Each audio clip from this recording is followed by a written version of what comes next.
Astaghfirullah. Bismillahirrahmanirrahim. Assalamualaikum warahmatullahi wabarakatuh. Alhamdulillah wassalatu wassalamu ala Rasulillah wa ala alihi wa sahbihi wa mawalah wa la hawla wa la quwata illa billahi wa ba'du. Ma'asyiral muslimat, ibu-ibu yang dirahmati Allah Subhanahu wa taala.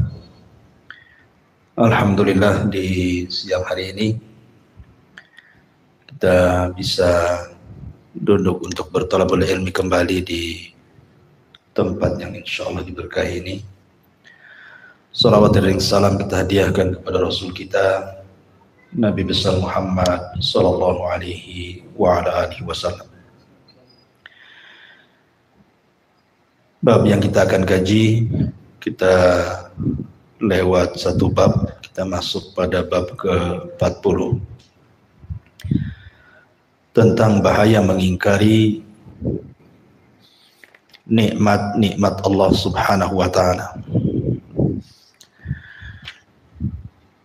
Di sini mu'allif rahimahullahu taala membawakan satu dalil dari Al-Qur'anul Karim.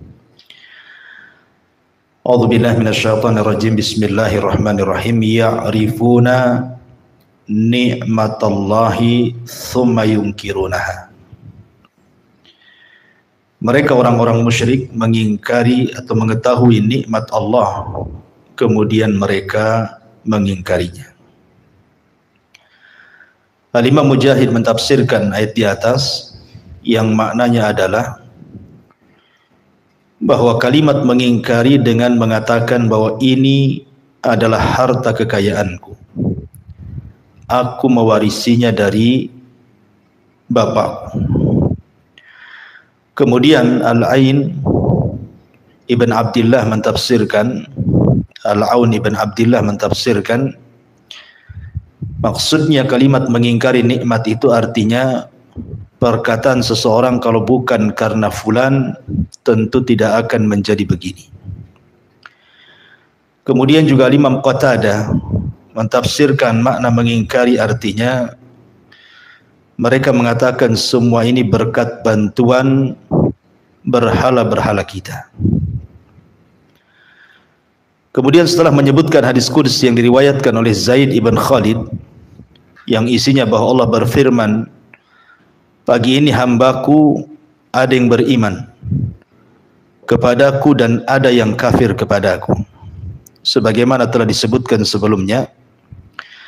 Maka Abul Abbas, maksudnya Syekhul Islam Ibn Taimiyah rahimahullahu ta'ala mengatakan, demikian itulah banyak terdapat dalam Al-Quran dan hadis-hadis Nabi di mana Allah mencela orang-orang yang menisbatkan nikmatnya kepada selainnya dan menyekutukannya.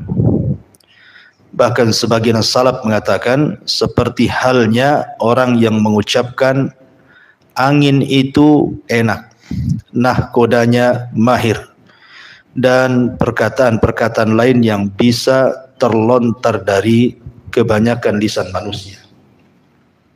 Baik.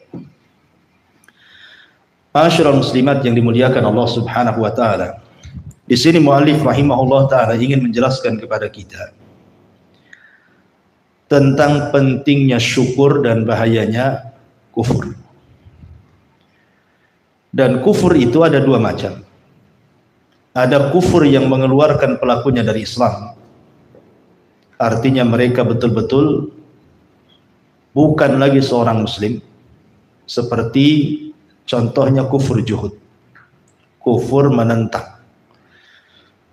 adanya Allah, menentang Rasul, menentang nama dan sifatnya, menentang ayat-ayat Al-Quran, dan begitu seterusnya. Maka ini kufur bisa mengeluarkan dari Islam. Dan di sana ada kufur nikmat. Kufur nikmat ini kebanyakan adalah terjerumus kepada kefasikan, tidak sampai mengeluarkan pelakunya dari Islam. Dan itulah umumnya orang bermaksiat kepada Allah Azza wa Jalla, orang berzina, minum khamar, membunuh, dan begitu seterusnya. Itu disebut kufur nikmat. dan jatuhnya kepada dosa besar. Lah di antara kufur nikmat yang disebutkan oleh mu'alif di sini, ya'rifuna ni'matallah thumma yunkirunaha. Mereka mengetahui nikmat Allah kemudian mereka mengingkarinya. Sebagian para ulama mengatakan apa yang dimaksud nikmat Allah di sini? Ada yang mengatakan bahwa nikmat Allah di sini artinya adalah kedatangan Nabi Shallallahu Alaihi Wasallam. Jadi datangnya Nabi Shallallahu Alaihi Wasallam itu sebuah nikmat kepada manusia. Tetapi banyak orang-orang kafir jahiliyah di zaman itu mengingkarinya. Padahal mereka tahu bahwa dia seorang nabi dengan diperlihatkan banyak mukjizat di mata mereka. Atau orang-orang Yahudi Madinah yang mereka mengetahui bahwa dia seorang nabi karena tercantum dalam kitab-kitab mereka, tapi mereka tidak beriman. Padahal mereka tahu dia seorang nabi. Inilah makna ya'rifuna ni'matallah thumma yunkirunah. Mereka mengenal nikmat Allah diutusnya nabi, tetapi mereka mengingkarinya. Penafsiran yang kedua, ada yang mengatakan bahwa nikmat Allah di sini artinya Islam. Mereka mengenal nikmat Islam, kesempurnaan Islam, bahwa Islam adalah agama yang hak, Islam adalah agama satu-satunya yang diridhai oleh Allah Subhanahu wa taala. Kemudian mereka mengingkarinya, kufur dengan Islam. Dan itu banyak, makanya Nabi Shallallahu Alaihi Wasallam bersabda, tidak ada satupun Yahudi dan Nasrani yang mendengar kedatanganku kemudian tidak beriman, maka mereka termasuk ashabul jahim. Mereka akan dimasukkan ke dalam neraka jahim. Dan ini banyak di masyarakat. Orang-orang yang tidak kuat akidahnya kepada Islam, terkadang mereka berani murtad dan memilih harga yang murah dari dunia. Hanya karena perkawinan, kemudian mereka keluar dari Islam. Mereka tidak paham bahwa Islam itu nikmat yang sangat besar. Tapi jumhur mufassirin banyak yang mengatakan bahwa nikmat Allah di sini artinya semua yang Allah Subhanahu wa taala anugerahkan kepada kita. Apakah sifatnya bentuk kesenangan yang Allah anugerahkan kepada kita seperti harta, kemudian kekayaan, pangkat, jabatan, rumah, kendaraan, dan lain sebagainya.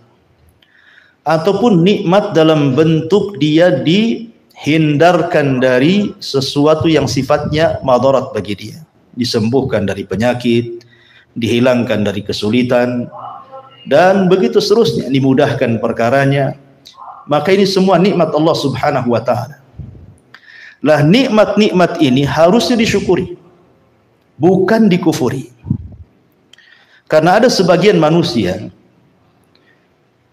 mereka ketika mengkufuri nikmat Allah Azza wa Jal sampai jatuh ke taraf kekufuran.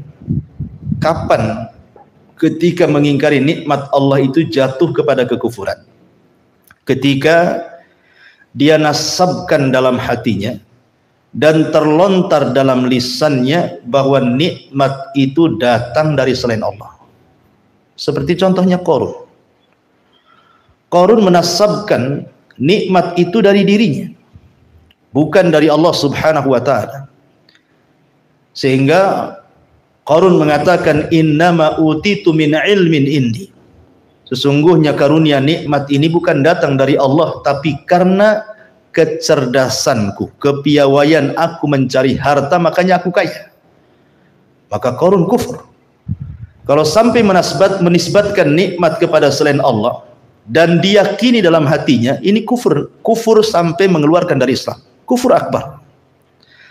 Tapi kalau seandainya dia hanya menasabkan dari sisi sebab saja, hatinya tetap mengatakan bahwa nikmat itu datang dari Allah, tetapi dia menasabkan sebabnya. Sebabnya bukan kepada Allah Subhanahu wa taala, seperti dia mengatakan, kalaulah bukan karena dirimu, tentu aku tidak seperti ini. Dia yakin nikmat itu datang dari Allah, tapi penasaban kepada selain Allah itulah yang menjadikan kemudian kekufuran, tetapi tidak sampai kufur akbar, tidak sampai syirkul akbar, tapi hanya syirkul asghar saja. Inilah secara global yang dikehendaki oleh muallif dalam kitab Tauhid di sini. Taib kita bentangkan sedikit. Ma'asyiral muslimat yang dimuliakan Allah Subhanahu wa taala. Di dalam Al-Qur'anul Karim, Allah Subhanahu wa taala pernah menyinggung satu kisah yang disebut dengan kisah negeri Saba. Allah Subhanahu wa taala berfirman dalam surah As-Saba ayat 15 dan seterusnya. Laqad kana li saba'in fi maskanihim ayat.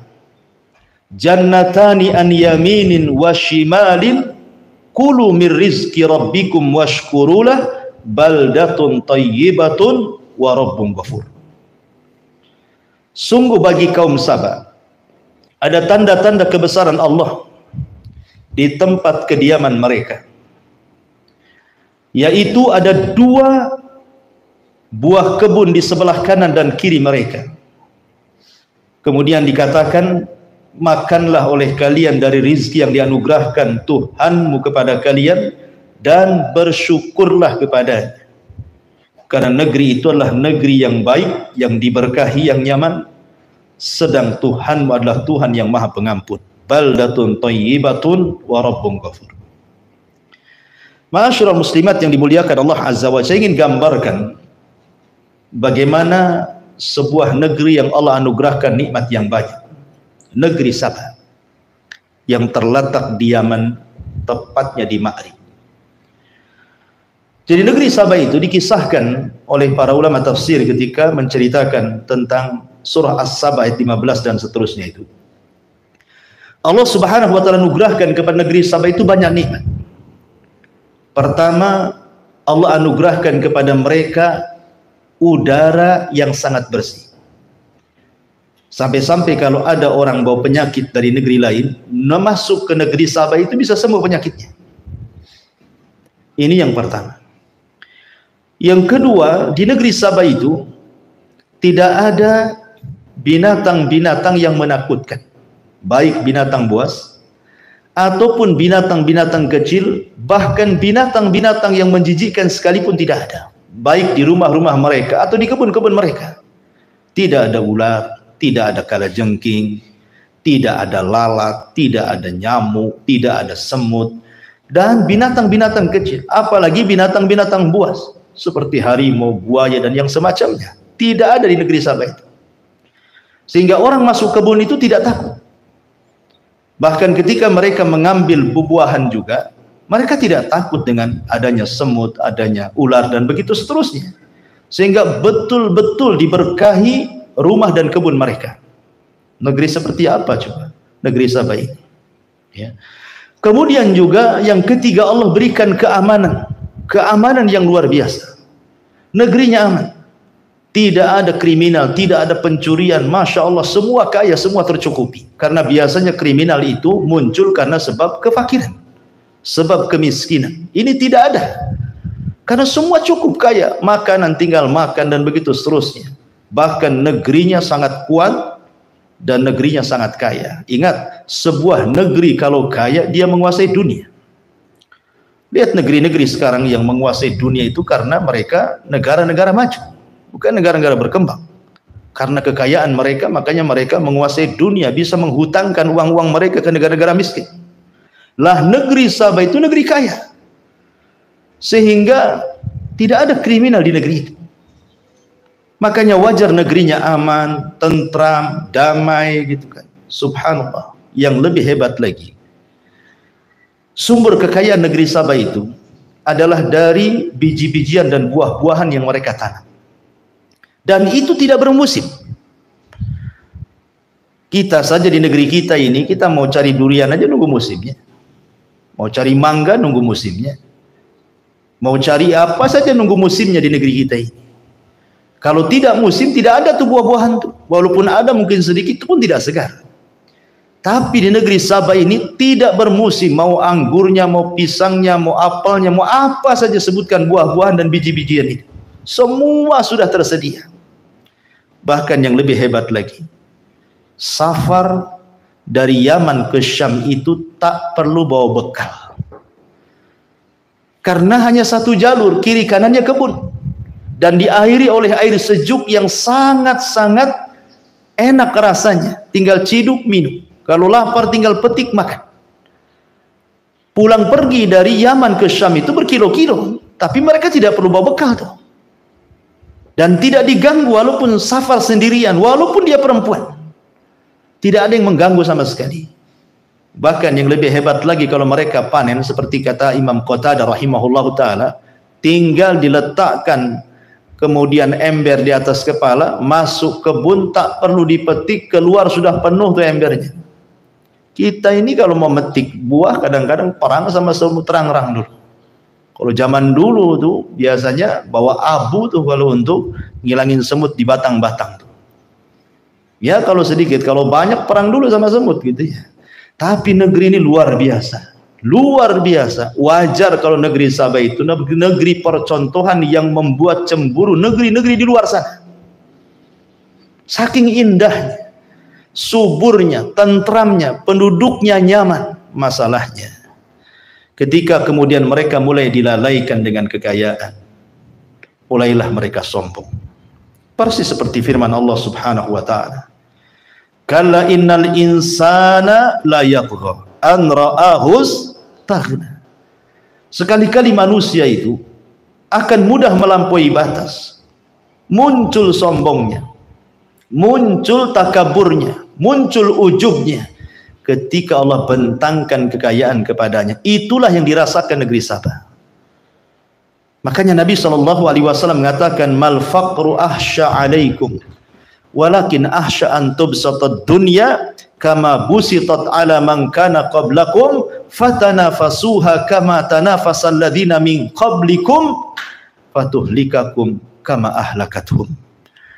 Bukanlah kefakiran yang aku takutkan kepada kalian, kata Rasul, tetapi yang aku khawatirkan kalau dunia dibentangkan kepada kalian. Kalian berlomba mengejar dunia meninggalkan akhirat seperti orang dulu berlomba-lomba mencari dunia, kemudian Allah hancurkan seperti orang dulu Allah hancurkan kepada mereka. Itu yang ditakutkan Nabi. Lah kaum Sabah ini mulai sombong. Bukan sombong saja, lebih daripada itu mulai mereka kufur. Mereka jauh daripada tauhid. Ajaran yang pernah dibawa Nabiullah Sulaiman alaihi salatu wassalam semakin jauh zamannya, semakin luntur, padahal diutus kepada mereka para nabi. Mereka kufur dengan nabi-nabinya.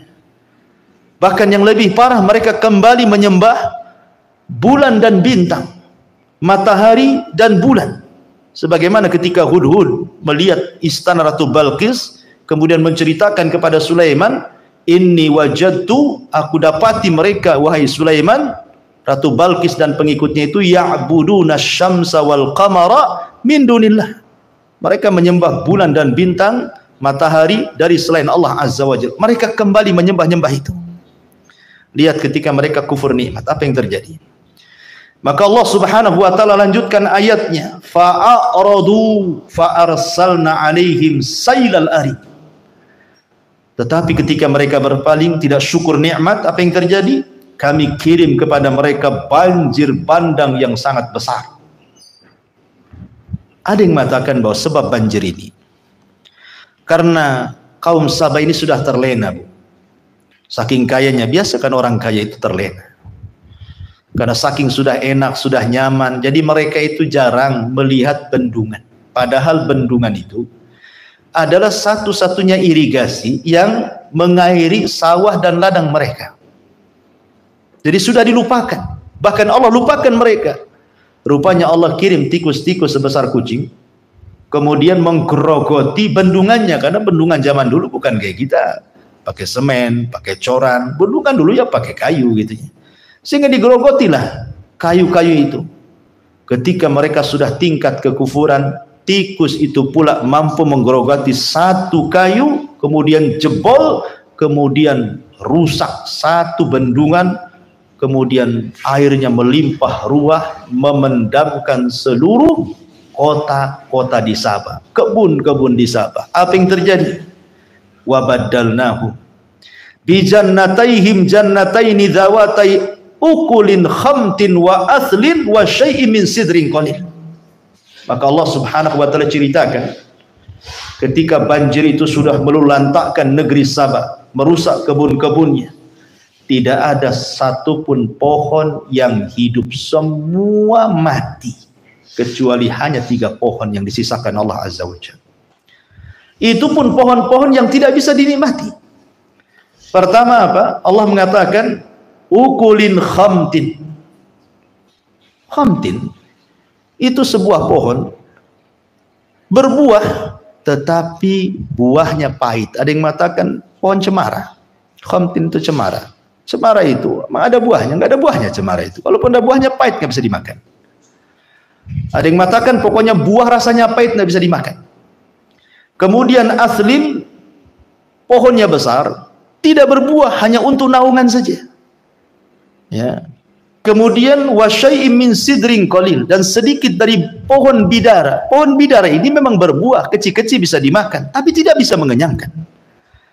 Coba bayangkan, Allah azab negeri itu, tidak disisakan satupun pohon anggur, mangga, buah, macam-macam buah, kecuali hanya 3 pohon yang sebagiannya tidak bisa dimakan, sebagiannya tidak mencukupi kebutuhan. Begitulah Allah Subhanahu wa taala balas, sehingga Allah tutup ayatnya, dzalika jazainahum bima kafaru.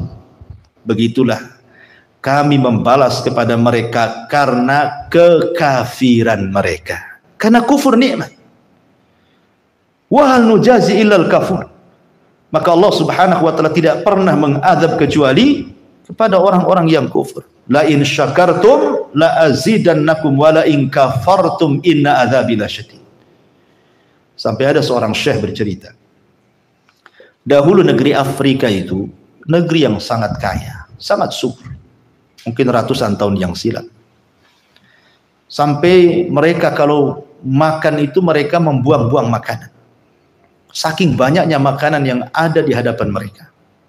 Sementara sisi lain negeri Arab itu negeri yang miskin, tandus, padang pasir, kering kelontang, apa yang bisa ditumbuhi di situ? Tapi kemudian orang-orang sana tidak bersyukur kepada nikmat Allah. Mereka membuang-buang nikmat, membuang-buang makanan, tidak bersyukur kepada Allah. Sebagian mereka masuk ke agama Nasrani dan begitu seterusnya. Akhirnya lihat hari ini, lihat negeri yang dulunya kering kelontang, padang pasir, Allah Subhanahu wa taala buat negeri itu kaya, dan negeri yang dulu kaya buat Allah miskin, bahkan perang setiap hari. Kenapa terjadi seperti ini? Kata Syekh ini mengatakan, ya karena mereka kufur nikmat, yang satu syukur nikmat. Lihat negeri Saudi, karena penduduknya bersyukur kepada Allah Azza wa Jalla, kaya raya, tidak menyangka bahwa dari perut bumi akan muncul gas dan yang semacamnya sehingga bisa membangun negerinya, padahal padang pasir. Itulah kalau Allah Subhanahu wa taala berkehendak, la in syakartum la azidannakum. Allah tambah nikmatnya. Tapi negeri kaya sekaya apapun, kalau mereka kufur, maka mereka akan dimiskinkan oleh Allah Subhanahu wa taala. Ma'asyiral muslimat yang dimuliakan Allah Subhanahu wa taala. Makanya kita sayangkan, kadang maaf Bu ya, banyak di masyarakat kita ini kadang-kadang makanan itu persis seperti kata Syekh Shalih Fauzan hafizahullah taala, dibuang-buang. Ya. Kayaknya nggak ada harganya makanan itu. Padahal Nabi Shallallahu Alaihi Wasallam mengatakan, apabila jatuh makanan salah seorang di antara kalian, kata Rasul, pungut, ambil. Ya. Bahkan makanan yang ada di jari saja, Nabi Shallallahu Alaihi Wasallam menyuruh kita untuk menjilatinya. Alasannya karena kita tidak tahu berkah makanan itu ada pada makanan yang ada di mana, yang ada di piringkah, yang jatuhkah, yang ada di jarikah. Sampai Rasul mengatakan seperti itu. Bahkan Nabi SAW satu ketika berjalan, tiba-tiba di tengah jalan menemukan kurma, hampir dimakan Nabi, karena sayang walaupun satu butir. Tapi tidak jadi, kalaulah bukan karena takut itu sedekah, tentu Rasul akan memakannya. Tapi seperti itulah Nabi SAW menghargai makanan, gitu maksudnya, menghargai makanan. Makanya kalau kita sudah paham bahwa kebutuhan kita itu makan tidak banyak, janganlah masak banyak. Kalaupun harus masak banyak, persis seperti nasihat Rasul kepada Abi Dzar, wahai Abi Dzar, kalau engkau ingin masak, masaklah yang banyak, bagikan ke tetangganya. Tapi kalau tidak mau berbagi kepada tetangga, tidak perlu masak banyak. Masaklah secukupnya. Jangan berlebihan, kemudian akhirnya yang dibuang lebih banyak dibandingkan yang dimakan. Ini kufur nikmat. Ya, semua akan ditanya oleh Allah Subhanahu wa taala, "Falyanzuril insan ila ta'ami." Manusia hendaklah melihat kepada makanan yang dimakannya. Jangan disia-siakan. Itu rizki dari Allah, nikmat dari Allah. Bagaimana kalau Allah cabut coba? Seperti lihat saudara-saudara kita yang tertimpa musibah itu. Mereka hidup di tenda-tenda. Kalau bukan karena Allah kemudian pertolongan para muhsinin, mereka susah makan. Mungkin kelaparan di antara mereka. Susah hidup sehat, mungkin sakit di antara mereka. Tetapi kita pula yang diberikan nikmat banyak, kesehatan, kita pula membuang-buang makan. Di mana akan? Itu nikmat dari Allah Subhanahu wa ta'ala. Jangan sampai menjadi kufur nikmat. Ataupun pakaian. Kadang-kadang ada orang yang menumpuk-numpuk pakaian. Kalau memang pakaian itu sebagian tidak dipakai, berikan kepada orang-orang yang tidak punya pakaian. Asal layak dipakai dan masih bagus. Kecuali kalau sudah tidak layak dipakai, jangan dikasih. Karena tidak boleh kita bersedekah, kita sendiri tidak mau memakainya. Ya. Jadi semua kembali kepada syukur nikmat kalau ingin dilanggengkan sebuah nikmat. Ini satu kisah yang diabadikan dalam Al-Quran tentang kisah kaum Saba. Kisah yang kedua disebutkan juga dalam surah Al-Kahfi ayat 32 dan seterusnya. Allah Subhanahu wa taala mengatakan, "Wadrib lakum mathalan rajulaini ja'alna li ahadihima jannataini min a'nabin wa hafafnahuma binakhlin wa ja'alna bainahuma zar'a. Kiltal jannataini atat ukulaha wa lam tadlim minhu syai'a wa fajjarna khilalahuma nahara." Dan berikanlah wahai Muhammad kepada mereka sebuah perumpamaan. Dua orang laki-laki, yang satu kafir, yang satu beriman. Kami beri dua buah kebun anggur dan kami kelilingi kedua kebun itu dengan pohon-pohon kurma, dan di antara kedua kebun itu kami buatkan ladang. Kedua kebun itu menghasilkan buahnya, tidak berkurang buahnya sedikit pun, dan di celah-celah kedua kebun itu kami alirkan sungai yang sejuk. Subhanallah, ini kurang lebih dengan kisah negeri Saba tadi. Allah berikan dua kebun. Kisahnya begini. Ada dua orang yang berkawan, kemudian berbisnis, kemudian cekcok. Karena biasanya orang yang berbisnis kalau lebih daripada satu orang biasanya ada masalah. Seperti Allah Subhanahu wa taala berfirman di dalam Al-Qur'an, "Wa inna katsiran minal khulata la yabghi ba'dukum ba'dha." Kebanyakan orang yang berserikat itu terkadang ada kezaliman satu dengan yang lainnya. Makanya banyak orang-orang yang tidak mau usaha itu berserikat, takut ada masalah gitu ya. Kecuali orang-orang yang dirahmati. Jadi akhirnya kemudian ada masalah, dibagi dua lah sahamnya, 50%, 50%. Lah yang satu ini setelah dibagi sahamnya dibelikan dua kebun. Dia belikan rumah. Dia gunakan untuk menikah dan begitu seterusnya. Yang satunya ini pula orang yang beriman. Tidak ada satupun uangnya kecuali disedekahkan semuanya. Semua disedekahkan sama dia. Ketika dengar saudaranya beli kebun, dia pun beli kebun tapi disedekahkan. Ketika saudaranya mendengar beli rumah, dia pun beli rumah disedekahkan. Ketika saudaranya digunakan untuk menikah, maka dia pun kemudian memerdekakan budak dan begitu seterusnya. Pokoknya yang satu itu betul-betul disedekahkan, yang satu pula poya-poya dengan kekayaan. Akhirnya Allah takdirkan yang kufur ini, dia belikan dua kebun. Allah buat kebun itu menjadi surga. Bagaimana tidak surga? Allah buat kebun anggur itu tidak bermusim. Kemudian dikelilingi sebagai pagar kebun itu pohon kurma.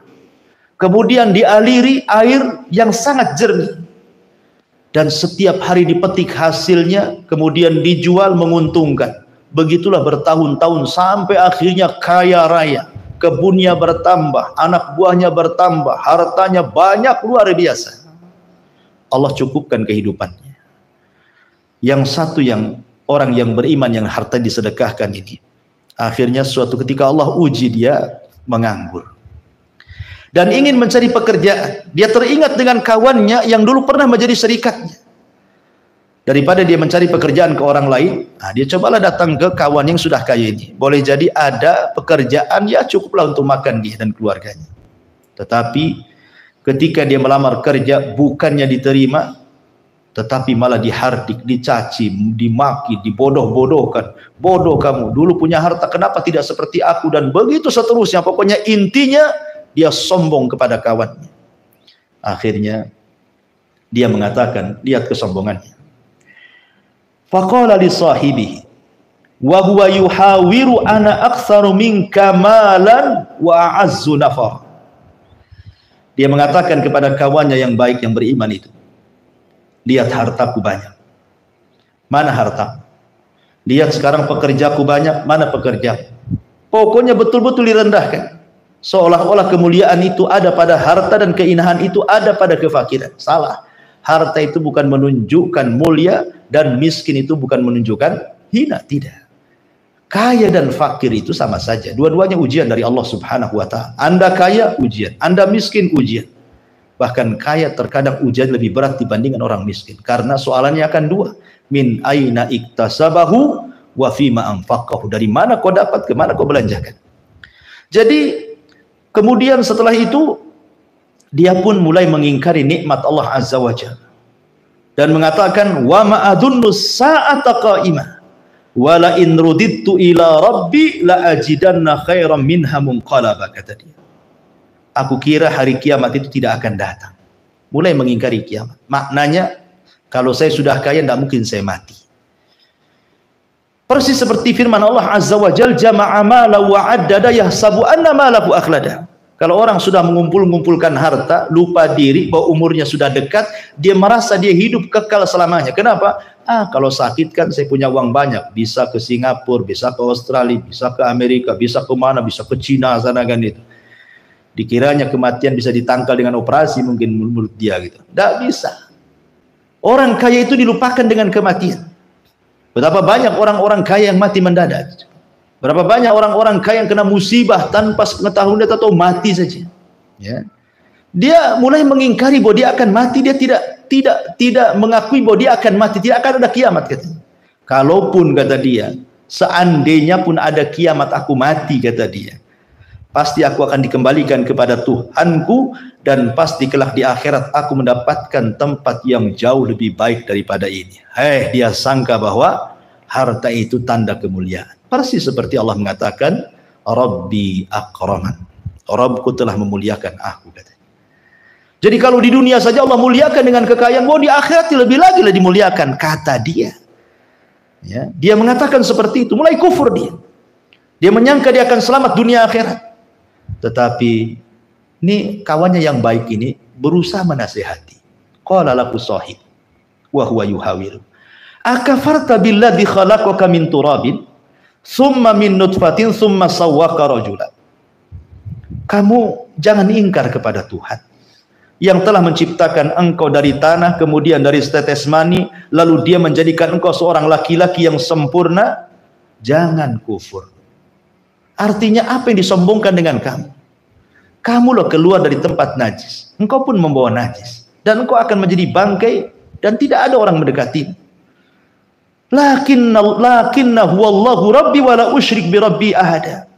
Tetapi aku percaya bahwa dia Allah Tuhanku dan aku tidak mempersekutukan Tuhanku dengan sesuatu apapun. Ya, akibat kufur nikmat. Apa yang terjadi? Ya, ketika dia hendak mengusir kawannya ini, kemudian dia ingin mengajak ke kebunnya yang sangat indah, yang sangat luas, yang banyak pekerjanya itu. Jadi di malam itu dia tidak tahu bahwa Allah Subhanahu wa taala mengirimkan petir, mengirimkan halilintar, kemudian membakar seluruh kebun anggurnya, jatuh sampai ke para-parapnya. Ya, para-parap itu kan pohon anggur itu kan ada penyanggahnya. Sampai ke penyanggahnya itu terbakar semuanya, sehingga tidak ada satupun di tanah itu kecuali ludes kebakar, tinggal hanya hitamnya saja, abunya saja. Subhanallah. Ketika dia hendak memperlihatkan kepada kawannya apa yang terjadi, seperti itu Allah Subhanahu wa taala adab. Kenapa? Karena kufur nikmat. Itulah kisah pemilik kebun. Ketika kufur, inna adzabi lasyadid. Sungguh azabku sangat pedih. Maka jangan pernah kufur kepada nikmat Allah Azza wa Jalla. Kemudian kisah yang ketiga, Allah Subhanahu wa taala sebutkan dalam surah An-Nahl ayat 112. Allah mengatakan, wa daraballahu mathalan qaryatan kanat aminatan mutmainnatan ya'tiha rizquha ragadan min kulli makan fakafarat bi an'umillah fa'adzaqaha Allahu libasal ju' wal khaufi bima kanu yasna'un. Dan Allah telah membuat perumpamaan dengan sebuah negeri yang dulunya aman lagi tentram. Rizki datang kepadanya melimpah ruah dari segenap tempat. Tetapi penduduknya mengingkari nikmat-nikmat Allah. Karena itulah Allah menimpakan kepada mereka bencana kelaparan dan ketakutan disebabkan apa yang mereka lakukan. Ayat ini bercerita tentang negeri Mekah. Dahulu negeri Mekah di zaman Nabi SAW sebelum Nabi diutus. Negeri Mekah itu negeri yang aman, damai. Ya. Luar biasa. Sampai Allah Subhanahu wa taala katakan li'ila fi Quraisyin ila fihim rihlatasy syita'i was-saif falyabudu rabb hadzal bait alladzi at'amahum min ju'i wa amanahum min khauf. Bagaimana Allah menggambarkan kebiasaan orang Quraisy itu? Allah berikan nikmat banyak. Pertama ada Ka'bah di situ. Itu nikmat Allah. Ya. Yang kedua Allah berikan rizki yang luar biasa. Mereka berjalan berniaga kemanapun, ke Yaman, ke Syam, tidak ada yang berani mengganggu dia. Yang ketiga Allah berkahi negerinya.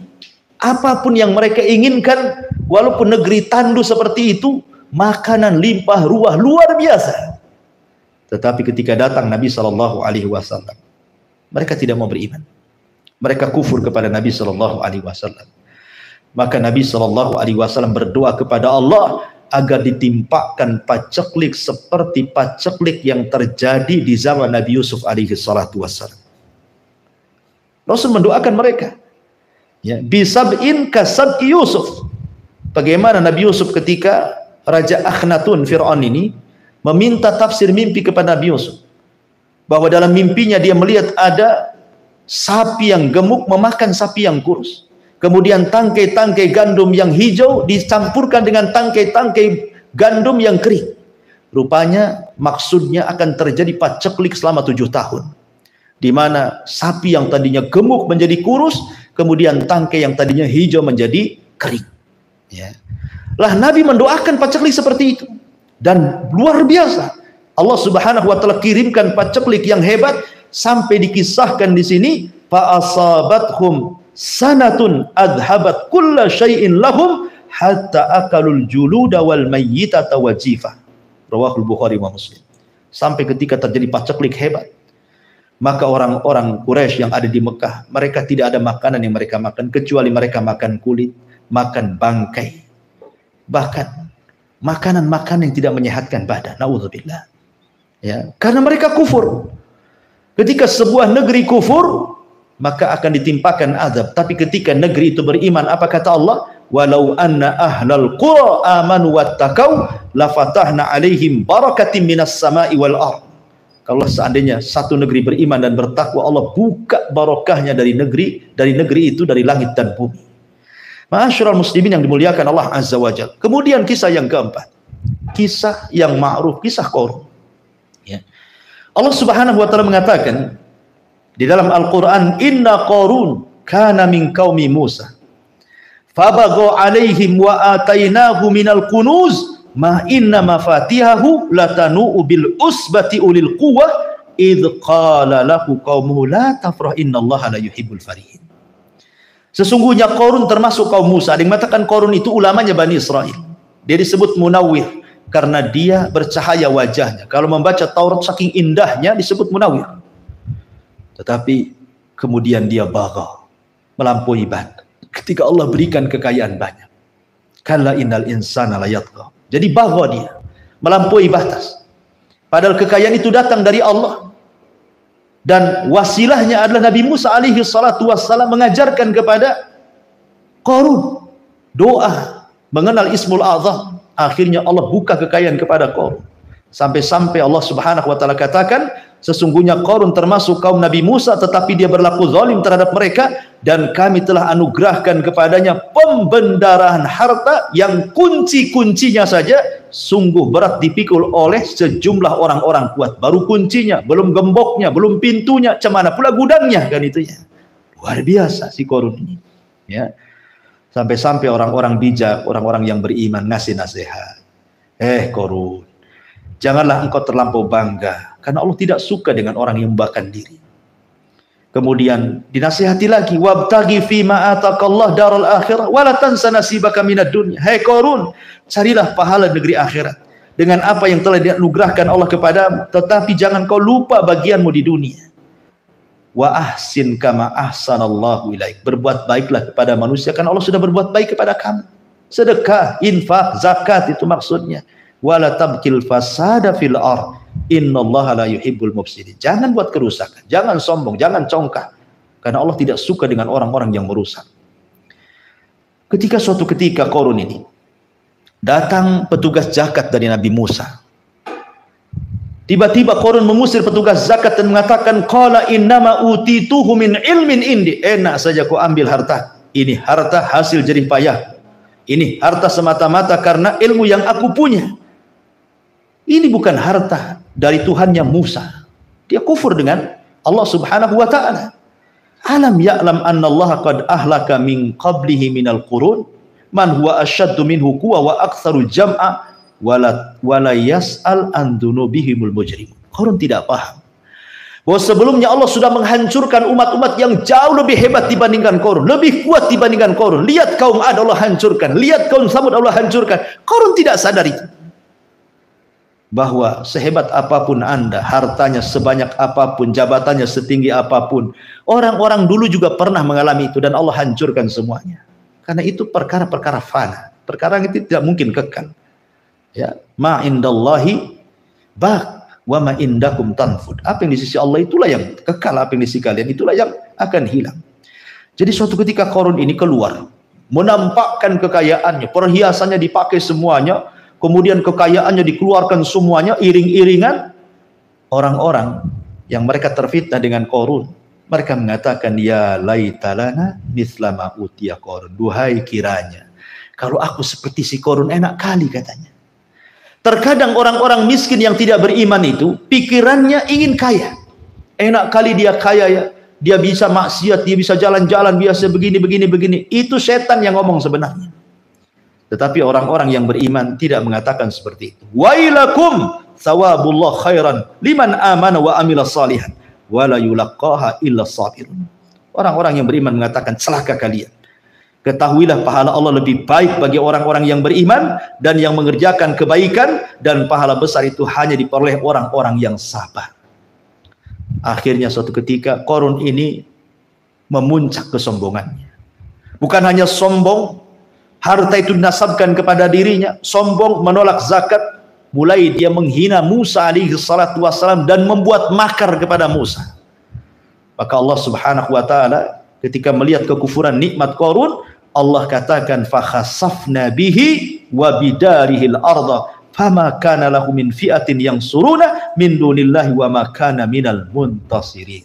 Maka kami benamkan Qarun bersama rumahnya ke dalam bumi, maka tidak ada baginya satu golongan pun yang akan menolongnya selain Allah, dan dia tidak termasuk orang-orang yang mampu membela diri di hadapan Allah. Subhanallah. Ya.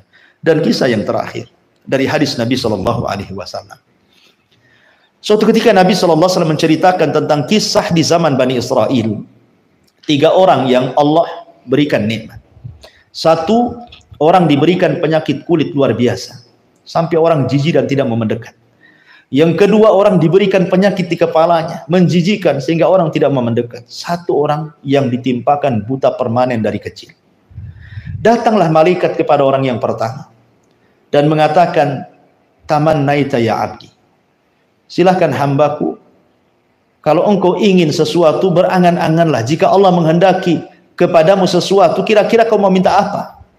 Maka orang ini mengatakan, aku ingin disembuhkan kulitku sehingga bagus, orang tidak menjauhiku dan tidak jijik kepadaku. Maka malaikat ini mengusap, rupanya sembuh. Kemudian dia katakan, binatang apa yang kau sukai? Dia mengatakan unta. Maka diberikan unta bunting, usyarah, yang buntingnya 10 bulan siap melahirkan. Kemudian datang ke orang kedua malaikat ini. Wahai hamba Allah, kalau engkau berkeinginan kepada Allah dan Allah kabulkan keinginanmu, kira-kira kau minta apa? Dia mengatakan ingin disembuhkan penyakit botakku katanya, dan penyakit di kepalaku, dan agar Allah menumbuhkan rambut yang indah supaya manusia tidak jijik dan memujiku. Diusaplah kepalanya, sembuh penyakitnya, tumbuh rambutnya, indah, manusia pun suka memandangnya. Kemudian dikatakan, kalau engkau dari binatang suka apa? Dia mengatakan suka sapi. Dikasihlah sapi betina yang sedang bunting yang hampir melahirkan. Kemudian malaikat datang ke orang buta, sama pertanyaannya. Wahai hamba Allah, kalau engkau bercita-cita, berangan-angan Allah memberikan sesuatu kepadamu, kau ingin apa? Dia mengatakan ingin sembuh pandanganku supaya aku bisa melihat kekuasaan Allah. Akhirnya kemudian diusap matanya, sembuh pula. Kemudian malaikat mengatakan, binatang apa yang kau suka? Dia mengatakan kambing. Maka dikasihlah kambing yang bunting. Malaikat pergi. Kemudian seiringnya waktu, unta yang bunting melahirkan. Rupanya melahirkan 2 anak unta, jantan dan betina. Yang sapi juga sama, melahirkan jantan dan betina. Yang kambing juga sama, melahirkan jantan dan betina. Akhirnya diberkahilah hewan-hewan ini, berkembang untanya, berkembang sapinya, berkembang kambingnya, sehingga sampai satu lembah penuh menjadi orang kaya, karena kekayaan itu diukur di zaman itu adalah dengan ternak. Sehingga kemudian malaikat ingin menguji, diperintahkan Allah uji mereka, syukur atau kufur. Akhirnya kemudian datanglah kepada orang yang penyakitnya, kulitnya sudah disembuhkan dan sekarang sudah jadi juragan unta karena untanya sudah satu lembah. Malaikat ini membentuk dirinya seperti orang ini dulu terkena penyakit. Malaikat ini membentuk orang yang terkena penyakit kulit. Maksudnya mengingatkan bahwa dia dulu seperti itu. Ya. Kemudian dia meminta zakatnya. Berikanlah satu unta, untamu kan banyak. Maka dia pun mengatakan, sesungguhnya harta ini adalah warisan nenek moyangku, bapakku. Ya, kau tidak berhak mengambilnya. Malaikat ini mengatakan, bukankah itu adalah pemberian Allah? Dia mengingkari, bukan, ini harta dari warisan bapakku katanya. Kemudian dia mengatakan, kalau engkau dusta, maka Allah akan kembalikan penyakitmu dan Allah akan miskinkan kembali kamu. Akhirnya karena dia berdusta, maka Allah kembalikan penyakitnya dan Allah miskinkan lagi. Kemudian datang ke orang kedua pun sama jawabannya. Akhirnya Allah miskinkan dan Allah kembalikan penyakit botaknya itu. Kecuali yang ketiga. Ketika datang kepada orang buta ini mengatakan, kalau engkau ingin kambing, jangan 1 ekor, 1 lembah pun aku kasih. Karena aku sudah bersyukur dengan melihatku, aku bisa melihat kekuasaan Allah Subhanahu wa ta'ala. Malaikat ini mengatakan, sungguh aku malaikat yang diutus Allah, bahwa engkau termasuk hamba Allah yang bersyukur, maka penyakitmu tidak akan dikembalikan dan kekayaanmu akan semakin bertambah. La in syakartum la azidannakum wa la in kafartum inna adzabi lasyadid. Maka dari kisah-kisah ini kita tahu, ibu yang dimuliakan Allah Subhanahu wa ta'ala, bahwa syukur nikmat itu adalah satu bagian daripada melanggengkan nikmat. Kufur nikmat itu terbalik, bisa menghilangkan seseorang itu nikmat Allah Subhanahu wa ta'ala. Pertanyaannya, ma'asyiral muslimat yang dimuliakan Allah Subhanahu wa ta'ala, bagaimana caranya seseorang itu bersyukur kepada Allah Azza wa Jalla? Gimana sih caranya supaya nikmat itu tetap dilanggengkan oleh Allah Subhanahu wa ta'ala? Yang pertama, bertakwalah kepada Allah dan beramal dengan ketaatan. Karena Allah yang mengatakan dalam surah Ali Imran 123, walaqad nasarakumullahu bi badrin wa antum adillah fattaqullaha la'allakum tashkurun. Dan sungguh Allah telah menolong kalian di perang Badar. Dulu kalian hina, sekarang kalian mulia. Maka bertakwalah kepada Allah agar kalian menjadi hamba yang bersyukur. Ini yang pertama. Yang kedua, qanaahlah. Qanaah itu artinya redha dengan pemberian Allah. Sedikit alhamdulillah, banyak pun alhamdulillah. Sedikit alhamdulillah, banyak pun alhamdulillah.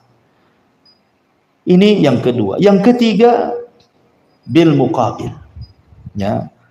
Artinya dengan kalau kita diberikan nikmat, maka kebalikannya kita bersyukur itu dengan cara apa? Keluarkan harta kita. Entah dalam bentuk zakat yang merupakan kewajiban, entah dalam bentuk sedekah, entah dalam bentuk infak, dan begitu seterusnya, supaya tetap nikmat kita dan bertambah. Kemudian yang keempat, salat duha. Ini juga disebutkan dalam hadis Nabi sallallahu alaihi wasallam dari hadis Abi Dzar radhiyallahu an, yusbihu ala kulli sulama min ahadikum sadaqah, wa kullu tasbihatin sadaqah, wa kullu tahmidatin sadaqah, wa kullu tahlilatin sadaqah, wa kullu takbiratin sadaqah, wa amru bil ma'ruf sadaqah, wa nahyun anil munkar sadaqah, wa yujzi'u min dzalika rak'atani yarka'uhuma minad duha. Rawahul Bukhari wa Muslim. Setiap pagi anggota badan ini harus mengeluarkan sedekah. Setiap tasbih sedekah, setiap tahmid sedekah, setiap tahlil sedekah, setiap takbir sedekah, mengajak kepada kebaikan sedekah, mencegah dari kemungkaran sedekah. Dan itu tidak perlu dilakukan, cukup dengan 2 rakaat duha sudah mewakili semuanya. Maka banyak-banyaklah salat duha. Kemudian yang nomor 5, banyak-banyaklah sujud syukur. Karena Nabi sallallahu alaihi wasallam apabila datang perkara yang menyenangkan beliau, sajidan syakiran lillah, maka beliau sujud bersyukur kepada Allah Subhanahu wa taala. Kemudian yang nomor 6, jangan lupa berdoa. Berdoa kepada Allah Subhanahu wa taala. Doanya seperti apa? Seperti yang diajarkan Rasul. Allahumma inni ala dzikrika wa syukrika wa husni ibadatik. Ya Allah, tolonglah aku agar bisa mengingat kamu, bersyukur kepadamu, dan memperbaiki ibadah kepadamu. Doa yang diajarkan Rasul kepada Mu'ad, dan ini bacalah setiap selesai sholat. Allahumma inni ala dzikrika wa syukrika wa husni ibadati. Kemudian nomor 7, tafakkur fi ni'amillah, berfikir tentang nikmat Allah Subhanahu wa taala. Wa fi anfusikum afala tubsirun. Kalaupun kita mau ngaca, Bu, mata ini nikmat, hidung nikmat, telinga nikmat, wajah nikmat, semua nikmat ini. Sudahkah kita syukuri nikmat-nikmat ini dengan memandang yang halal, mendengar yang dibolehkan, tidak mengucap kecuali yang baik, bergerak ke tempat yang baik, dan begitu seterusnya? Maka cobalah nikmat ini dipikirkan. Bahwa banyak nikmat Allah Subhanahu wa taala yang sudah dianugerahkan kepada kita. Kalaupun ada komputer yang bisa menghitungnya, tidak akan bisa terhitung. Komputernya sudah rusak, nikmat Allah tidak akan bisa dihitung. Saking banyaknya. Kemudian yang nomor 8, syukur dengan cara badlul ma'ruf. Badlul ma'ruf, memberikan yang terbaik. Membantu tetangga, membantu orang susah, membantu fuqara wal masakin. Artinya bahwa gunakan nikmat Allah di jalan Allah.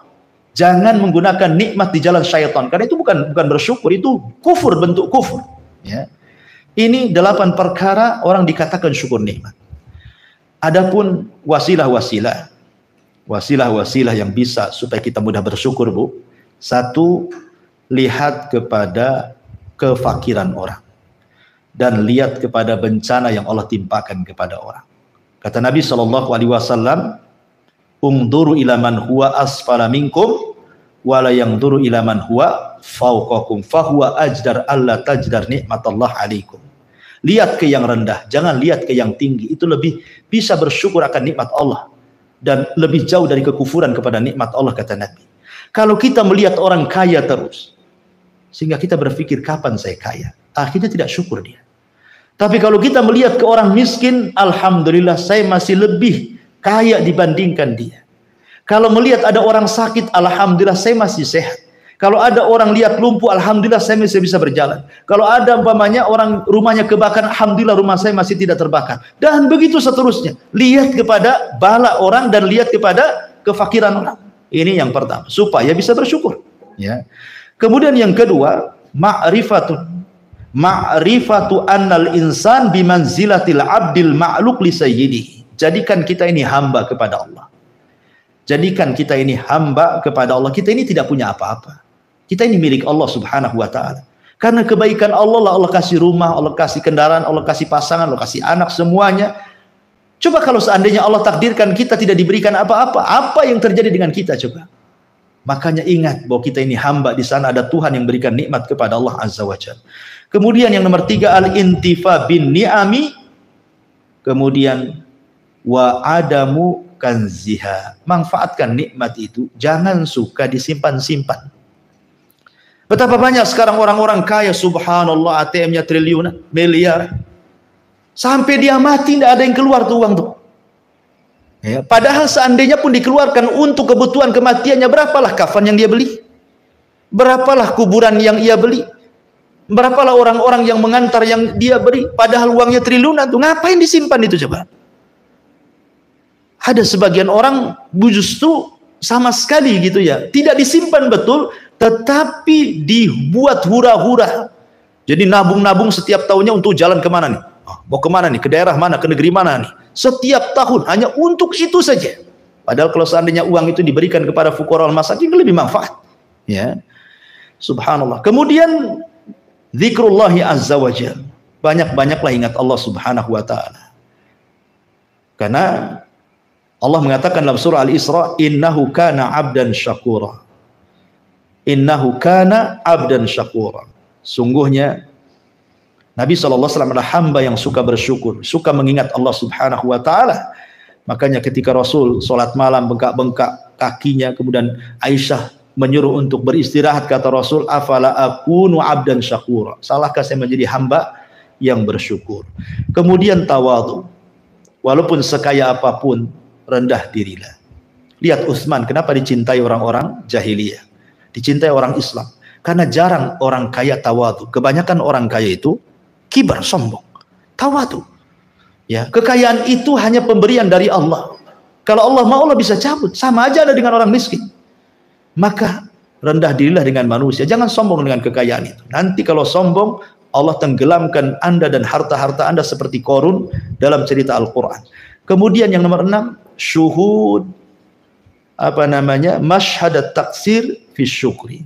Cobalah seseorang berusaha untuk at-taksir, sederhana, ya, supaya bisa bersyukur kepada Allah subhanahu wa ta'ala. Jangan seseorang itu menampakkan pamer bahasa kitanya. Memang ada ayat yang mengatakan fabi ni'mati rabbika fahaddis. Dengan nikmat itu tampakkan, tapi bukan untuk dipamerkan, bukan untuk kaya-kayaan, bukan. Hanya untuk mensyukuri nikmat Allah. Saya punya uang bisa beli sandal, ya saya beli sandal. Saya punya uang bisa beli baju, ya saya beli baju, dan begitu seterusnya. Bukan karena kebanggaan. Beli tas bermerek-merek kemudian dipajang-pajang, itu tuh apa tuh? Ya. Jadi begitulah caranya supaya wasilah-wasilah bisa syukur. Termasuk juga mujahadatus syaitan. Keras melawan setan, sungguh-sungguh melawan setan. Dengan cara isti'adah, meminta perlindungan kepada Allah, karena setan ini yang kemudian menjadikan kita akhirnya menghambur-hamburkan harta. Makanya Allah mengatakan innal mubadzirina kanu ikhwana syaitan. Orang-orang yang menghambur-hamburkan harta itu termasuk kawan-kawan setan, berlindung dari setan. Termasuk juga tarku mukhalatati ahlil ghaflah, tinggalkan berkawan dengan orang-orang yang lalai berzikir. Biasanya orang kaya ini milih-milih kawan dia. Kalau nggak sama orang kayanya, nggak mau dia berkawan. Walaupun dia ahli masjid, walaupun dia ahli zikir, walaupun dia ahli Quran, dia tidak mau dia. Alasan dia tidak menguntungkan bagi dia. Ya, buat apa berkawan dia? Bagi saya 1 jam itu 1 miliar. Bagi saya 1 jam itu 100 juta dan begitu seterusnya. Pikirannya uang, duit, akhirnya persis seperti sabda Rasul, ta'isa abdu dinar, celaka hamba rupiah itu. Kemudian yang terakhir, berdoa kepada Allah subhanahu wa ta'ala. Sebagaimana Nabi SAW pernah mengajarkan doa kepada Mu'adz bin Jabal, wallahi inni la uhibbuk fala tansa an taqula dubura kulli salatin Allahumma inni ala dzikrika wa syukrika wa husni ibadatik, yang sudah saya jelaskan. Kemudian pembahasan yang terakhir ini sebagai penutup, bahwa takutlah kalau sekiranya kita tidak bisa mensyukuri nikmat Allah. Kenapa? Karena kufur nikmat itu menyebabkan adab. 1. Yang kedua, kufur nikmat itu menyebabkan tabiat yang buruk, dengki, hasad, dendam, dan begitu seterusnya. Ya. Kemudian ingat bahwa ada yang nomor 3, ada yang disebut dengan istidraj. Istidraj itu terkadang sengaja Allah buat Anda kaya, Allah buat Anda senang, Allah buat Anda berikan ketokohan, kepemimpinan, jabatan, dan begitu seterusnya. Anda lalai bahwa itu titipan dari Allah. Anda sangka itu adalah kenikmatan yang Allah anugerahkan kepada Anda, sehingga Anda lupa, lalai, padahal Allah sedang istidraj sebenarnya, membiarkan Anda seperti itu sampai pada waktunya Allah subhanahu wa ta'ala akan mengirimkan adab kepada Anda, tidak di dunia, Allah adab di akhirat. Naudzubillah. Hati-hati, ingat istidraj. Wallahu a'lam bishawab. Ini diantara pembahasan di siang hari ini tentang bahaya mengingkari nikmat Allah Subhanahu wa taala. Wallahu a'lam bishawab. Saya kira karena asar cepat juga, ini udah kelamaan kita ngaji. Tidak ada tanya soal jawab, kita tutup dengan doa kafaratul majlis. Subhanakallahumma bihamdika asyhadu an la ilaha illa anta astaghfiruka wa atubu ilaik. Allahu ta'ala alam. Assalamualaikum warahmatullahi wabarakatuh.